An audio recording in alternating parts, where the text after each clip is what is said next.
अस्सलाम वालेकुम अजीज़ तुलबा और तालिबात, उम्मीद है आप सब बखैर व आफियत होंगे। आज ये जमात हम का लेक्चर नंबर 5 है जो कि हिस्सा नज़म पर नात पर मुश्तमिल है। इससे पहले हम एहसान दानिश जो इस नज़म के मुसन्निफ शायर हैं, उनका इंट्रोडक्शन यानी कि तारुफ हम कर चुके हैं। उसके सवालात मैंने आप लोगों को लिखवाए थे, यकीनन उसके जवाबात आप लोगों ने कापी में तहरीर कर लिए होंगे। इससे पहले कि हम इसकी तशरीह शुरू करें, ज़रूरी मालूम होता है कि हम इसके तदरीसी मकासिद के ऊपर एक नज़र डाल लें। अच्छा, इसके तदरीसी मकासद में सबसे पहले क्या चीज़ है कि तुलबा को नात के हुस्न के महासिन के बारे में बताना, कि नात के बारे में बताना कि नात होती क्या है, क्यों लिखी जाती है और उसको लिखने का तरीका क्या है, उसमें कौन-कौन सी ऐसे जिस तरह एक खाने की तरकीब में ज़रूरी अज्जा होते हैं, बिल्कुल इसी तरह नात को लिखने के लिए कौन-कौन से अज्जा की ज़रूरत होती है। सबसे पहला अहम जुज़ जो है वो है एहतराम। एहतराम अल्फाज के चुनाव में जो है वो बहुत ज़्यादा एहतराम का अंसर मौजूद होना ज़रूरी है। फिर उसके बाद आप लोगों के दिलों में नबी पाक सल्लल्लाहु अलैहि वसल्लम की मोहब्बत का जज्बा उजागर करना, बताना कि किस तरह उन्होंने उम्मत के लिए तकलीफ उठाई और किस तरह से उनकी ज़िंदगी जो है वो सरापा रहमत बनी और तमाम उम्मत को उन्होंने एक ऐसे रास्ते पर चलाने की कोशिश की जो कि तमाम मुसलमानों के लिए मिशले राह थी।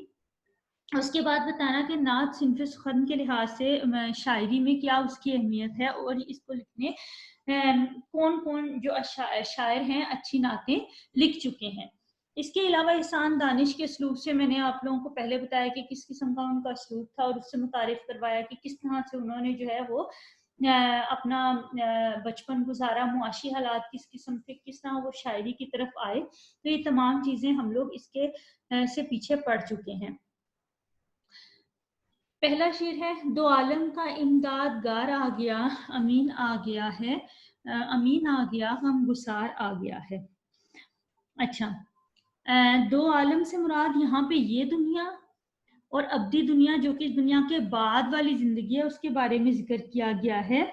यहाँ पे यानी कि ये जहान और वो जहान दोनों जहानों के लिए जो है इमदादगार यानी कि मदद करने वाला। इस दुनिया में भी नबी पाक सल्लल्लाहु अलैहि वसल्लम की ज़ात जो है वो तमाम मुसलमानों के लिए मददगार ज़ात साबित हुई, मिशल राह थी और आने वाली दुनिया में जब नबी पाक सल्लल्लाहु अलैहि वसल्लम की ज़ात जो है वो हमें इंशाअल्लाह शफ़ाअत का ज़रिया बनेगी। अमीन आ गया है, अमीन से मुराद यहाँ पे अमीन से मुराद अमानतदार है और यहाँ पे ये मुराद है कि अल्लाह ताला ने नबी पाक सल्लल्लाहु अलैहि वसल्लम को जो अमानत सौंपी, कुरान पाक की सूरत में जो ज़िम्मेदारी उम्मत की इस्लाह के लिए उनको दी, वो आपने पूरी तरह से की, इसलिए आपके लिए अमीन का लक़ब यहाँ पर इस्तेमाल किया गया। गमगुसार यानी कि गम को दूर करने वाला, गम को ख़त्म करने वाला आ गया है।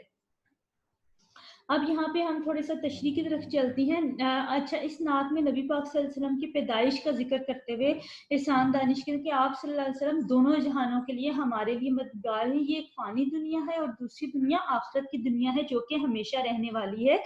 इस दुनिया में भी आप सल्लल्लाहु अलैहि वसल्लम की अल्लाह ताला की अमानत यानी दीन इस्लाम हम तक पहुँचाया और हमें ज़िंदगी गुजारने के तरीके बताए।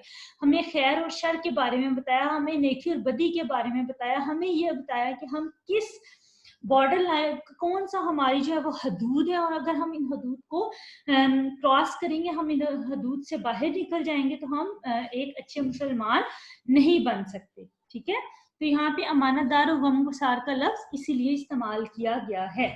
शेर नंबर 2 की तरफ चलते हैं। गरीबों की जान को, यतीमों के दिल को सुकून हो गया है, करार आ गया। गरीबों की जान को, यतीमों के दिल को। अच्छा, यतीम ऐसे शख्स को कहते हैं जिसके वालिद यहाँ पर वालिद मौजूद ना हो। ठीक है, सुकून यानी कि इत्मीनान आ जाना, करार यानी कि चैन आ जाना। अब इसमें अगर हम देखें कि नबी पाक सल्लल्लाहु अलैहि वसल्लम जब इस दुनिया में तशरीफ लाए तो उस वक्त मक्का के हालात क्या थे? नफसा नफसी का दौर था, गरीब जो हैं वो पिसे हुए थे, अमीर जो है वो पूरी तरह गलबा हासिल कर चुके थे और कोई कानून नहीं था और दुनिया का हर इंसान जो है वो पिसा हुआ था। लेकिन नबी पाक सल्लल्लाहु अलैहि वसल्लम की ज़ात आने के बाद जो है वो गरीबों का भी, जैसे मैंने आपको बताया, गरीबों का कोई पुरसाने हाल नहीं था। यतीम जो थे कोई, क्योंकि हुकूक फ़राइज़ का कोई तायुन ही नहीं था ना। लेकिन जब नबी पाक सल्लल्लाहु अलैहि वसल्लम की ज़ात आई تو اس وقت جو ہے ان کی تشریف آوری کے ساتھ ہی جب اللہ تعالیٰ کے قانون کو لے کر وہ اس دنیا میں آئے تو ساری لاقانونیت ختم ہوگی. اسلام نے ہر شخص کے حقوق متعین کر دیے. عظمت اور بڑائی کی بنیاد جو ہے وہ تقوی پر رکھ دی اور اسلام میں ہر شخص کے حقوق متعین ہوئے. ٹھیک ہے, جب ہر چیز کے حقوق متعین ہو گئے, غریبوں کے, یتیموں کے, بیواؤں کے, تو سب جو ہے وہ ایک دائرے کے اندر اپنی اپنی جگہ میں اپنے اپنے مدار میں رہنے لگے اور کوئی کسی کے حقوق کو ضبط نہ کر سکتا تھا. اصول محبت ہے پیغام جس کا, وہ محبوب پروردگار آ گیا. اب نبی پاک صلی اللہ علیہ وسلم کی ذات کیا تھی؟ نبی پاک صلی اللہ علیہ وسلم اصول محبت یعنی کہ محبت کا قانون. پیغام یعنی کہ کسی اور بندے کی کوئی بات دوسرے بندے تک پہنچانا, یعنی کہ نبی پاک صلی اللہ علیہ وسلم جو ہیں وہ اللہ تعالیٰ کا پیغام اصول محبت لے کر آئے اور انہوں نے تمام امت تک یہ پیغام پہنچایا. اب اس میں اسی چیز کا ذکر کیا گیا. حضور اکرم صلی اللہ علیہ وسلم کی پوری زندگی محبت کا درس دیتی ہے. آپ صلی اللہ علیہ وسلم نے عرب جیسی جاہل اور اجڑ قوم کو بھی زندگی گزارنے کے اصول بتائے. ٹھیک ہے, انہوں نے محبت سے, نرمی سے, اپنی ذات پر وہ تمام چیزیں برداشت کر کے ان کے ظلم و ستم برداشت. مکہ سے کیا کیا, انہوں نے نکال دیا نبی پاک صلی اللہ علیہ وسلم کو وہ مکہ جو کہ نبی پاک صلی اللہ علیہ وسلم کا آبائی گھر تھا, نبی پاک صلی اللہ علیہ وسلم کا آبائی شہر تھا, لیکن وہاں کے ظالم لوگوں نے بھی نبی پاک صلی اللہ علیہ وسلم کو نکال دیا اور انہوں نے, لیکن اس صورت میں بھی نبی پاک نے اپنا جو محبت کا, جو نرمی کا برتاؤ تھا اس کو ختم نہ کیا. اب انسان کا عرفان ہوگا, یقین ہو گیا, اعتبار آ گیا. یقین اور اعتبار کس صورت میں آتا ہے؟ اس صورت میں آتا ہے جب ہمیں یہ پتہ چل جائے کہ اب ہر انسان جو ہے وہ اپنی اپنی جگہ پر موجود رہے گا, کوئی کسی کے حقوق کو ضبط نہیں کر سکتا اور اپنے فرائض ہر کوئی ادا کرے گا. یہاں پہ اسی چیز کا ذکر کیا گیا کہ انسان کو انسان کی پہچان ہو گئی ہے. اب انسان کو بھروسہ ہو گیا, یقین ہو گیا. حالانکہ کائنات نے کیا کہ انسان کو اپنی عبادت کے لیے پیدا کیا ہے اور وہ چاہتے ہیں کہ انسان میری ذات کی پہچان کرے, اس کے ساتھ ساتھ اپنی تخلیق کے مقصد پر بھی غور کرے. اب انسان دنیا میں محض کھانے پینے اور کام کاج کے لیے تو نہیں آیا نا, اس کام کے لیے آیا ہے کہ وہ اپنے ہونے کے مقصد کو پہچانے, کیونکہ اللہ تعالیٰ نے انسان کو اشرف المخلوقات بنا کے بھیجا. وہ کیا ہے کہ درد دل کے واسطے پیدا کیا انسان کو, ورنہ اطاعت کے لیے کچھ کم تھی کروبیاں. اگر اللہ تعالیٰ نے صرف عبادت ہی کرانی ہوتی تو وہ تو اس کے لیے تو فرشتے دن رات اللہ تعالیٰ کی عبادت جو وہ سینکڑوں کروڑوں فرشتے جو ہیں وہ اللہ تعالیٰ کی عبادت کے لیے جو ہے وہ لگے ہوئے ہیں. لیکن کیا ہے کہ درد دل جو تھا وہ اللہ تعالیٰ نے انسان کو انسان کی پہچان کے لیے بھیجا اس دنیا میں. اسی کی ذات ہے قرآن کی حسین تفسیر, اسی کا قول و عمل مستقل حوالہ ہے. یہاں پہ ہم یہ کہہ سکتے ہیں نبی پاک صلی اللہ علیہ وسلم قرآن کی مکمل تفسیر ہے. انہوں نے ان کی جو ذات ہے وہ تمام انسانیت کے لیے رحمت بن کر آئی ہے. بجھے گا نہ جس کا چراغ محبت, وہ پیغمبر ذی وقار آ گیا ہے.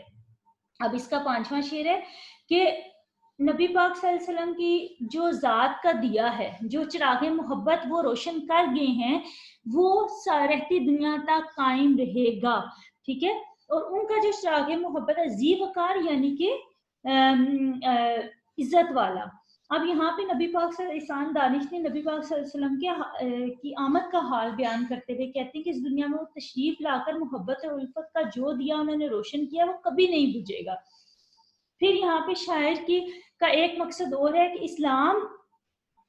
اسلام کے نور سے ساری دنیا کو منور کر دیا. دنیا کے گوشے گوشے میں اسلام کی روشنی پھیل گئی. یہ روشنی قیامت تک ذو فشاں رہے گی, یعنی کہ جلتی رہے گی. اب یہ روشنی نہیں بجھ سکتی, بلکہ ایسا ہی ہے کہ نبی پاک صلی اللہ علیہ وسلم جو چراغ محبت جلا کر گئے ہیں اس کی روشنی بڑھتی جائے گی, کم نہیں ہوگی. اور اگر ہم دیکھیں تو یہ دن بہ دن جو ہے وہ مسلمانوں کی تعداد میں اضافہ بھی ہوتا جا رہا ہے. اگر ہم کہیں تو برائی جو ہے وہ بہت کم جو ہے وہ پھیلتی ہے, لیکن اچھائی جو ہے وہ بہت جلدی اپنا رنگ دکھاتی ہے. تو جو چراغ محبت نبی پاک صلی اللہ علیہ وسلم 1400 سال پہلے جلا کر گئے ہیں وہ رہتی دنیا تک قائم رہے گا. زمانے کو اب اپنی منزل مبارک کی ایک خضر صدے راہ گزار آ گیا ہے. اب اس شعر میں शायर जो है वो आखिर में दुनिया को मुबारक दे रहे हैं, ज़माने को मुबारक, वो ज़माना जो कि कुफर की गहराइयों में डूबा हुआ था, वो ज़माना कि जिसके पास कोई रहबर नहीं था, जब जो है वो इंसान को इंसान की पहचान नहीं थी, हकूक़ व फ़राइज़ का तयन नहीं था, कोई किसी को जानता नहीं था, उस वक़्त नबी पाक सल्लल्लाहु अलैहि वसल्लम की आमद हुई और सरज़मीन अरब में जहालत के जो घटाटोप अंधेरों में डूबी हुई थी, तहजीब व शाइस्तगी का नामो निशान वहाँ पे नहीं था, लोग छोटी छोटी बातों पे एक दूसरे के खिलाफ हो जाते। उस सूरत में नबी पाक सल्लल्लाहु अलैहि वसल्लम को हिजर सदरा यानी कि हजरत हिजर रज़ी अल्लाह अन्हु की तरफ इशारा किया गया है, जो कि क्या थे, जो कि रास्ता बताने वाले थे। तो उनसे यहाँ पे हजरत हिजर अलैहिस्सलाम से जो है वो उनको मंसूब किया गया कि वो भी अपने ज़माने के लोगों के लिए खिजर थे, यानी कि राह दिखाने वाले, राहगुजार थे, और उन भटकी इंसानियत को सरागे मंजिल दिया है। दिल में तमन्ना कशरफ जिनके सबब से वो फ़ख्रे रुसल शाफ़े उम्मत हुए पैदा। तो यहाँ पे वही नबी पाक सल्लल्लाहु अलैहि वसल्लम जो है उन्होंने हकीकी मंजिल का तयन उस जमाने के लिए कर दिया और मुसलमानों को ये बता दिया कि तुम्हारे इंसानों को ये बताएं कि इंसानियत की पहचान क्या है, इंसानियत की मिराज क्या, और कौन सा रास्ता जो है वो सही है और कौन सा रास्ता गलत है। अब यहाँ पे मुश्किल अल्फाज के मानी मैंने लिख दिए हैं, आप लोगों ने इसकी रोशनी में अपने अल्फाज के जो तशरीह आप लोगों ने लिखनी है वो करनी है।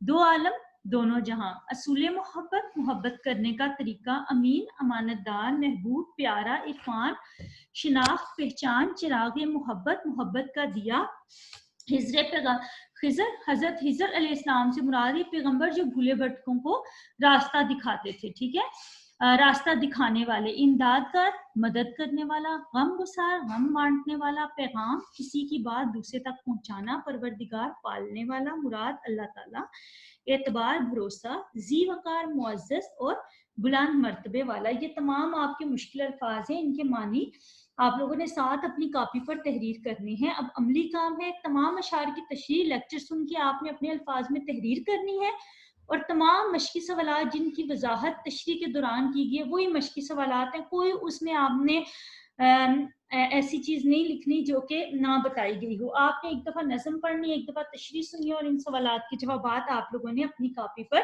तहरीर कर देने हैं। मुझे उम्मीद है कि आप लोग इस काम को बहुत अच्छे तरीके से करेंगे और आप कॉपी में तहरीर भी कर लेंगे। अशार की तशरीह आप लोगों ने गौर से सुननी है, कोशिश करनी कि अपने अल्फाज में, किसी की बुक से आप लोगों ने नहीं करनी, खुद से ये तशरीह लिखनी है, क्योंकि नात या हमद की तशरीह लिखना कोई इतना मुश्किल नहीं, बस वो रेलिवेंट होनी चाहिए। उम्मीद है कि आप लोग काम करेंगे। बहुत शुक्रिया।